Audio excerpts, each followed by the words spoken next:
I think kind of almost make that question a bit simpler. Like the question behind that is, did those things really happen? Is kind of the question behind that, isn't it? Of like, can we trust that those things happen? Like, Jonah and the whale. Like, did God flood the earth and wipe everybody out? They're big questions. And kind of as Steve's hinted at, the Bible is made up of lots and lots of kind of different styles of writing because it was written by different people. And so some parts of that Old Testament, that kind of first part of the Bible, were historical. They were historical facts written down as it happened. Some things are poetic. So we've got books like the book of Psalms in the middle of the Bible, and it's full of poems and songs and not necessarily literal things that have happened. It's someone being quite creative in their writing.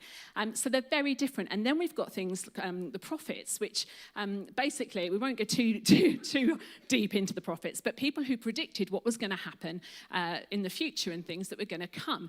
And so there's lots of different literary styles in the Old Testament.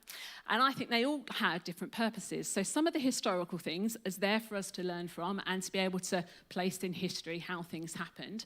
Some things are there for us to kind of ponder on and think about and maybe be challenged about. I think when it comes to it, though, there's some things that people often get caught up on. Things like the story of creation. So the thing you find right at the start of the Bible when God created the day in 7 days. And you have people who believe in a literal 7-day creation, and people who think that's more of a kind of, example or story how it could have been, and it's not actually literal. Do you know what? I think probably even us as a church or even us on stage will disagree on that. So I'll put my hands up. I don't believe in a literal 7-day creation. I don't know if that's right or wrong, and I'll probably only find out when I get to heaven, and that's totally okay. I think the important thing about the Old Testament and how we use that is thinking about it as the story it's trying to tell. So as Steve said, all of the Old Testament is leading up to when Jesus was born. And the story of the Old Testament is a story of God's love.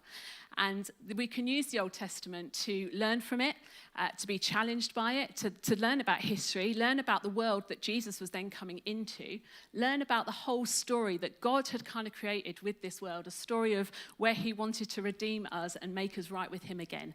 And that is the purpose of the Old Testament. So we might all disagree on whether Jonah got eaten by a whale. But actually, what can we learn from that story? What is actually that story in the Bible for? Because it's in there for a purpose. I think one of the other things is what's really important about the Old Testament is that Jesus believed it. In the New Testament, Jesus quotes key figures from the Old Testament. So he refers back to Noah and Moses as historical figures. And so therefore we can trust that those people were real. Those people did exist and have a purpose in this big story.